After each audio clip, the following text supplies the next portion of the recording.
Today, you'll discover the story of Samuel Hawkins, a lonely rancher whose life was forever changed when he found a young Comanche woman banished by her tribe. Prepare yourself for an emotional narrative full of unexpected turns. Before we begin this incredible story, don't forget to like the video, subscribe to the channel, and tell us in the comments where you're listening to this story from. The autumn wind howled across the Texas plains like a wounded animal, carrying with it the scent of sage and distant rain. Samuel Hawkins stood on the porch of his modest ranch house, his weathered hands wrapped around a tin cup of bitter coffee. The year was 1842, and at 35, Samuel had already buried a wife and child to the fever that swept through 2 summers past. The loneliness had settled into his bones like the morning frost that now covered the grasslands, stretching endlessly before him. His nearest neighbor lived 8 miles east, and the closest town, Cedar Ridge, was a full day's ride. Samuel preferred it this way. The silence suited him, or so he told himself during the long nights when memories of Mary's laughter and little Thomas's first steps haunted the empty corners of his home. That morning started like any other.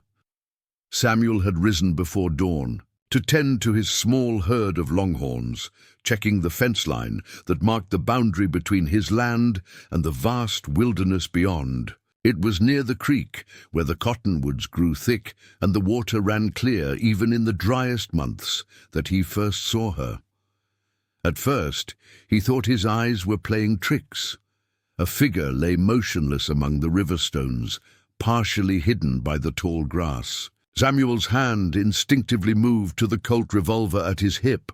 The Comanche raids had been fierce that year, and every rancher in the territory lived with the constant fear of attack. But as he approached, his boots crunching on the frost-covered ground, he realized this was no warrior. She was young, perhaps no more than 18 winters, her buckskin dress torn and stained with blood. Her long black hair was matted with mud and leaves, and her breathing came in shallow, ragged gasps. Samuel knelt beside her, his calloused fingers gently checking for wounds. A deep gash ran along her left shoulder, and her ankle was swollen to twice its normal size. "Easy now," he murmured, though he doubted she could hear him. Her eyes fluttered open for a moment, revealing irises as dark as river stones. Fear flashed across her face before unconsciousness claimed her again. Samuel faced a choice that would have given most men pause. The Comanche were the enemy, the stuff of nightmares for every settler trying to carve out a life on the frontier. But as he looked at this injured girl, he saw not an enemy, but a human being in desperate need. Perhaps it was the memory of finding Mary fevered and delirious, too late to save her, that moved him to action. With considerable effort, he lifted the girl into his arms. She weighed no more than a sack of grain, her body limp against his chest. The walk back to the ranch house seemed endless, his boots slipping on the wet stones, his arms aching with the strain. But Samuel pressed on, driven by a purpose he hadn't felt in the 2 years since he'd laid his family in the ground behind the house. Inside, he placed her on the bed in the small room that had once been Thomas's nursery. Indeed, the walls still bore the faint outlines where Mary had painted wildflowers, now faded but still visible in the morning light. Samuel worked with practiced efficiency, drawing on skills learned from years of tending to injured cattle and his own wounds from skirmishes with raiders and wild animals. He cleaned the gash on her shoulder with whiskey, wincing at the waste of good liquor, but knowing infection would kill her faster than any Comanche warrior. Her ankle was badly sprained but not broken, a small mercy in a land where a lame horse or human often meant death. As Samuel worked, he couldn't help but notice the marks on her arms and back. These weren't battle wounds or injuries from a fall, they were deliberate, ritualistic scarring. Some were old, healed into raised white lines against her bronze skin, Others were fresh, still angry and red. He'd heard tales of Comanche customs, of vision quests and trials of endurance, but these marks spoke of something different, something that looked more like punishment than honor. The girl remained unconscious through that first day and night. Samuel maintained his vigil, spooning water between her cracked lips and keeping the fire burning to ward off the October chill. He found himself studying her face in the flickering firelight. She was beautiful in the way a wild thing is beautiful, with high cheekbones and a proud nose. But there was something else there too, a sadness that seemed etched into her very features. On the second morning, she woke with a start, her hand immediately reaching for a weapon that wasn't there. Samuel, who had been dozing in the chair beside the bed, raised his hands in a gesture of peace. "Easy," he said softly. "You're safe here." Her dark eyes darted around the room, taking in every detail. When they landed on the faded, wild flowers on the wall, something in her expression softened almost imperceptibly. She tried to sit up but gasped as pain shot through her shoulder. "Your shoulder's torn up pretty bad," Samuel explained, moving slowly to show he meant no harm. "Ankle too. Found you by the creek yesterday morning." She watched him with the wariness of a trapped animal, her body tense despite her injuries. Samuel reached for the water bucket, filling a cup and offering it to her. She hesitated, then accepted it with her good hand, drinking deeply. "My name's Samuel," he said, settling back into his chair. "Samuel Hawkins. This is my ranch." She said nothing, her eyes never leaving his face. Samuel didn't press. He'd learned patience from years of working with spooked horses and stubborn cattle. Instead, he busied himself preparing a simple meal of cornbread and beans, the same fare he'd been eating for months. When he offered her the plate, she looked at it suspiciously. Samuel took a bite from his own portion, demonstrating it was safe. Only then did she eat, slowly at first, then with increasing hunger. It was clear she hadn't eaten in days. Over the following days, a routine developed. Samuel would tend to her wounds, bring her food and water, and maintain a respectful distance. She remained silent, watching him with those penetrating dark eyes. He found himself talking to fill the silence, telling her about the ranch, and the cattle, the weather, anything to ease the tension that filled the small room. "Had a wife once," he found himself saying one evening as he changed the bandage on her shoulder. "Mary, she would have known what to do with you. Had a way with healing, she did. Could make a poultice out of prairie grass and spider webs that would cure just about anything." The girl's eyes flickered with something, interest, perhaps, or recognition. Samuel continued, the words flowing easier now. "Lost her and a boy, Thomas, to the fever 2 summers back, buried them out back under the big oak. Sometimes I still expect to see her in the kitchen come morning, flour in her hair from making biscuits." It was more than he'd spoken about Mary and Thomas to anyone since the funeral. Something about this silent Comanche girl made the words come easier, as if her inability or unwillingness to respond freed him to speak truths he'd kept locked away. On the 5th day, she spoke. "Ayana," she said, her voice hoarse from disuse. "My name is Ayana." Samuel nearly dropped the bowl of stew he was carrying. "Ayana," he repeated, testing the unfamiliar sounds. "That's a right pretty name." She looked away, and he caught a glimpse of something that might have been shame or sorrow crossing her features. "Why were you by the creek?" he asked gently. "What happened to you?" Ayana's jaw tightened, and for a moment he thought she wouldn't answer. Then, in halting English mixed with gestures, she began to tell her story. She had been cast out by her people. The details were unclear. Something about refusing a marriage, breaking a sacred law, bringing shame upon her family. The scars on her arms were marks of her disgrace, each one representing a transgression against tribal law. The final punishment had been banishment, left to die alone on the prairie. "They say I am cursed," she whispered, her accent thick but her meaning clear, "that I bring misfortune to all who shelter me." Samuel considered this, then shrugged. "Well, I reckon I've had about all the misfortune a man can bear already. Don't see how you could make it much worse." The days turned into weeks, and Ayana's wounds began to heal. Her shoulder, though still tender, no longer required daily bandaging. Her ankle, while weak, could bear weight. Samuel had expected her to leave once she was able, to disappear into the wilderness as suddenly as she had appeared, but she stayed. At first, it was small things.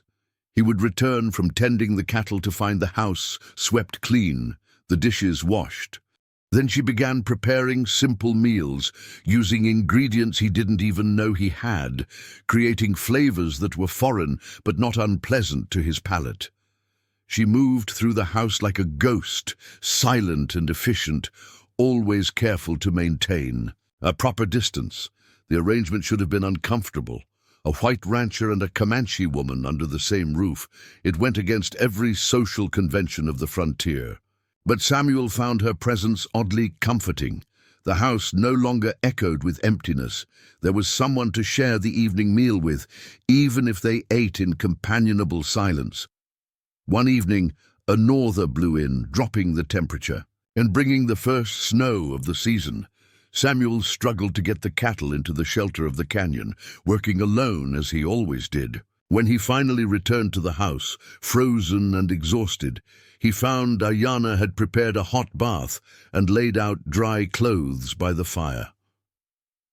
"Thank you," he said, touched by the gesture. She nodded, then surprised him by speaking. "You saved my life. This is small repayment." "You don't owe me anything," Samuel replied. I did what any decent person would do." Ayana's expression suggested she knew this wasn't true. Most men would have left her to die, or worse, but she said nothing, returning to her work mending one of his shirts by the firelight. As winter deepened, they began to talk more. Ayana's English improved rapidly, and she shared fragments of her life before the banishment. She spoke of her grandmother, a medicine woman who had taught her the healing properties of plants, of her younger brother, who had cried when the elders pronounced her sentence, of the warrior she had refused to marry, a cruel man twice, her age who already had 3 wives. "In my people, a woman who refuses marriage brings great dishonor," she explained one night as they sat by the fire. "But I could not bind myself to him. I had seen how he treated his other wives, seen the fear in their eyes. Better to die free than live as his property." Samuel understood that sentiment all too well. "Takes courage to choose freedom over safety," he said. "Most folks don't have that kind of strength." She looked at him then, really looked at him, and he felt something shift between them. The careful distance they had maintained began to feel less like wisdom and more like cowardice. The change came gradually. Their conversations grew longer, deeper. Samuel found himself sharing stories of his childhood in Tennessee, of why he'd come west seeking a new life. Ayana spoke of Comanche traditions, of the beauty of the plains. Before the white settlers arrived, of a way of life that was rapidly disappearing. One particularly cold night, Samuel heard her crying. He hesitated outside her door, torn between respecting her privacy and offering comfort. Finally, he knocked softly. "Ayana, are you all right?" The crying stopped. After a long moment, the door opened. Her face was streaked with tears, her usual composure shattered. "Today is my brother's naming day," she whispered. "He becomes a man today, and I am not there to see it. My mother will not speak my name. My father has burned my belongings. It is as if I never existed." Without thinking, Samuel pulled her into his arms. She stiffened at first, then collapsed against him, her tears soaking his shirt. He held her as she grieved for the life she had lost, for the family that had cast her out. When the tears finally stopped, she pulled back, embarrassment replacing sorrow. "I should not." "It's all right," Samuel said gently. "Everyone needs to grieve, even the strongest among us." That night marked a turning point. The barriers between them began to crumble. They still maintained propriety, but there was a warmth now, an acknowledgement of the connection growing between them. The first test came when Samuel needed to go to Cedar Ridge for supplies. The trip would take 3 days, and he was reluctant to leave Ayana alone. The ranch was isolated, and if something happened... "I'll be fine," she assured him. "I'm not helpless." He knew this was true. He'd seen her kill and clean, a rabbit with an efficiency that spoke of long practice. She could handle a rifle, though she preferred the bow she had fashioned from a juniper branch. Still, he worried. "If anyone comes around, you hide," he instructed. "Don't let them see you. People in town. They wouldn't understand." Oh, she nodded, understanding all too well. A Comanche woman living with a white man would invite trouble neither of them could afford. Samuel made the trip in record time, conducting his business quickly and avoiding the usual socializing at the general store. When he returned, he found the ranch exactly as he'd left it, except for one thing. Ayana had planted a small garden near the house, using seeds she must have gathered from the prairie. "For spring," she explained simply. "This place needs life again." Looking at the neat rows of turned earth, Samuel felt something he hadn't experienced in 2 years. Hope. Spring arrived with a vengeance, bringing torrential rains that turned the prairie into a sea of wildflowers. The garden Ayana had planted began to show signs of life, tiny green shoots pushing through the dark soil. Samuel watched her tend to them with the same care she had once shown for his wounds, and he found himself imagining a future he had thought lost forever. But the frontier was no place for fairy tales, and reality came calling on a warm April morning in the form of 3 riders approaching from the east. Samuel saw them first, their silhouettes dark against the rising sun. His hand went immediately to his rifle. "Ayana!" he called quietly. "We have company." She appeared in the doorway, took one look at the riders, and disappeared back inside. They had discussed this possibility many times. She would hide in the root cellar until the visitors left. The riders were from Cedar Ridge, Jim Patterson, the town sheriff, and 2 deputies Samuel didn't recognize. They reined in their horses a respectful distance from the house, but Samuel could see their hands resting on their weapons. "Morning, Samuel," Patterson called out. He was a fair man, but hard as the land itself. "Mind if we water our horses?" Help yourself," Samuel replied, not moving from the porch. "What brings you out this way, Jim?" Patterson dismounted, his spurs jangling in the morning quiet. "Had some trouble in town. Comanche raid 2 nights ago. They hit the Murphy Place, made off with some horses and supplies. Nobody killed, thank the Lord, but folks are mighty stirred up." Samuel kept his expression neutral. "Sorry to hear it. Haven't seen any sign of Indians around here." "That's so." Patterson's eyes swept the property, lingering on the garden. The freshly washed clothes hanging on the line, too many clothes for one man. "You've been keeping to yourself even more than usual, Samuel. Folks in town are starting to wonder why." "Man's got a right to his privacy," Samuel said evenly. "That he does," Patterson agreed, "unless he's harboring enemies of the ape state."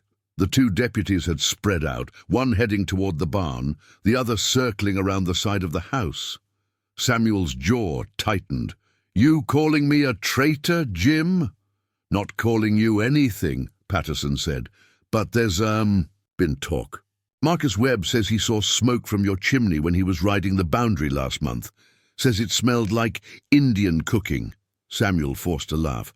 "Since when is Marcus Webb an expert on Indian cooking?" "Since his brother got scalped by Comanches last summer." Patterson replied, his voice hard. "Look, Samuel, I know you've had it rough since Mary and the boy passed. Loneliness can make a man do foolish things, but if you're mixed up in something—" "I'm not mixed up in anything," Samuel interrupted. "I'm trying to run my ranch and be left in peace. If that's a crime, then arrest me." Patterson studied him for a long moment. Then he called to his deputies, "Mount up, boys. Nothing here but a man who wants to be left alone." As they prepared to leave, Patterson turned back. "Samuel, we've known each other a long time. I respected Mary, and I grieved with you when you lost her, but this is a dangerous time. People are scared, and scared people do terrible things. Whatever you're doing out here, be careful." After they left, Samuel waited a full hour before letting Ayanna out of the cellar. She emerged covered in dust and cobwebs, but her eyes were calm. "They'll be back," she said simply. "Maybe," and Samuel admitted, "but not today." That night, they sat closer than usual by the fire. The visit had shaken them both, a reminder of how precarious their situation was. "I should leave," Ayanna said quietly. "My presence puts you in danger." "No," Samuel said, more forcefully than he intended, then softer. "No, this is your home now, if you want it to be." She looked at him with those dark, fathomless eyes.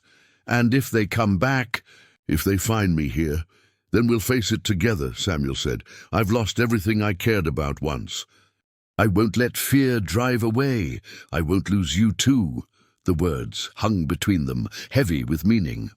Ayanna reached out, her fingers brushing his hand. It was the first time she had voluntarily touched him since that night she cried in his arms. "You are a good man, Samuel Hawkins," she whispered, "but goodness is not always enough in this world." He turned his hand over, interlacing their fingers. "Maybe not," he agreed, "but it's a start." They sat like that. As the fire burned low, two souls finding comfort in each other, despite the vast gulf of culture and circumstance that separated them. Outside, coyotes howled at the moon, and the wind whispered secrets through the grass.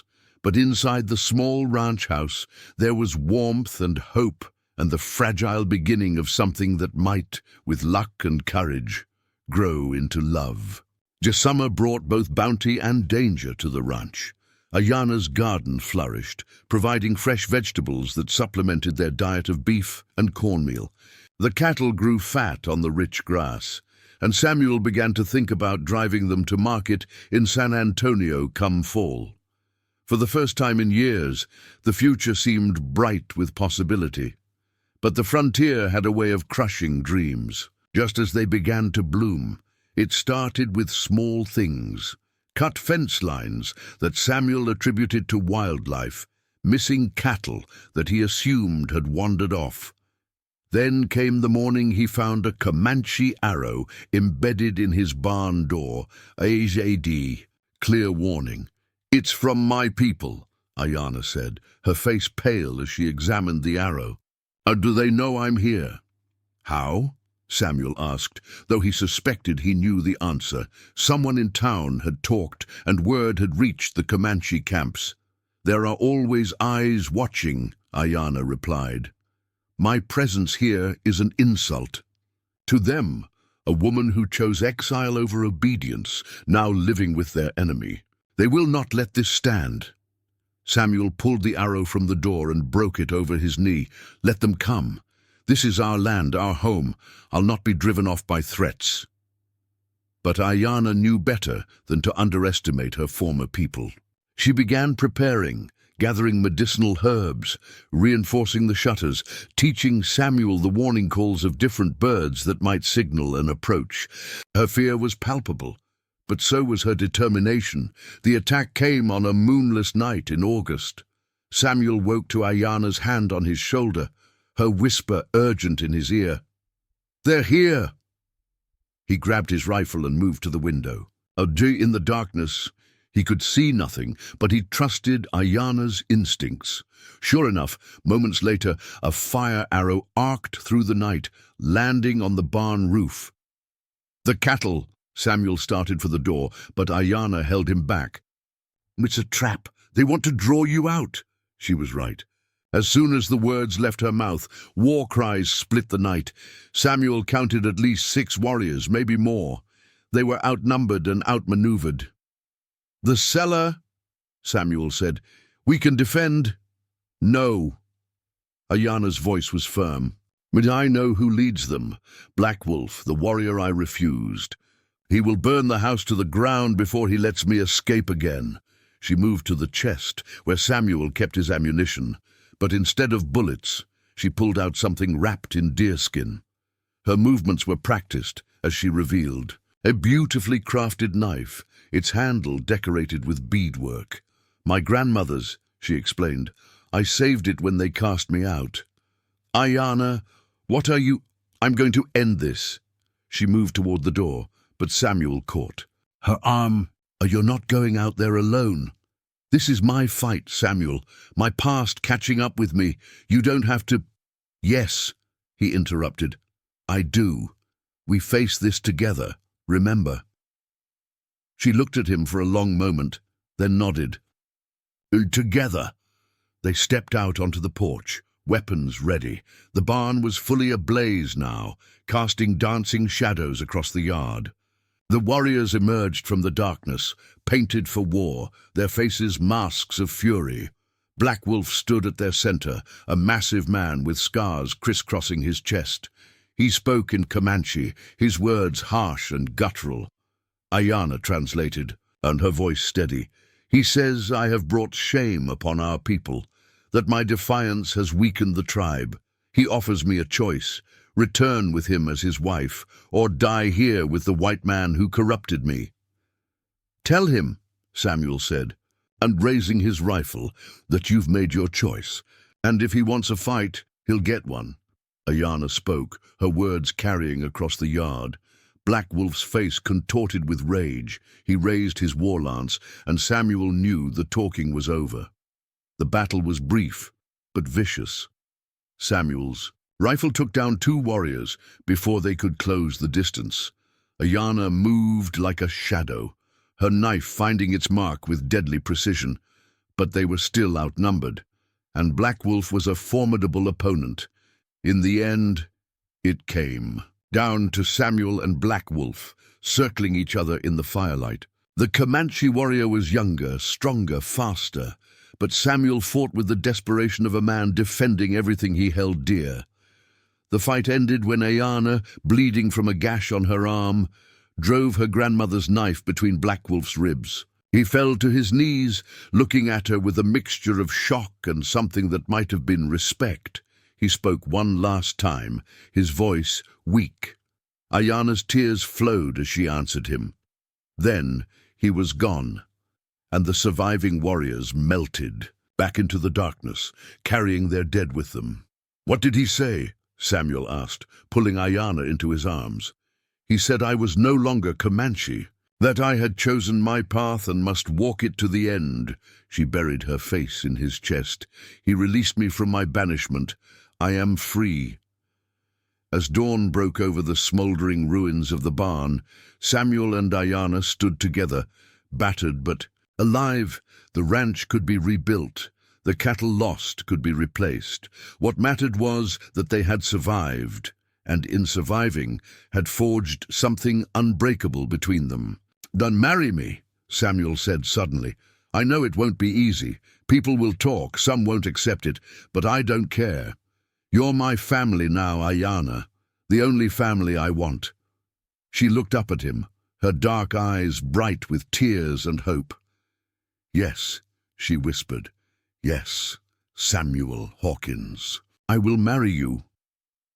As the sun rose over the Texas plains, painting the sky in shades of gold and crimson, Samuel and Ayana began planning their future together. It would be a hard life, full of challenges and prejudice, but they would face it together. Two souls who had found love in the most unlikely of circumstances, proving that sometimes the human heart is stronger than all the forces that would seek to divide us.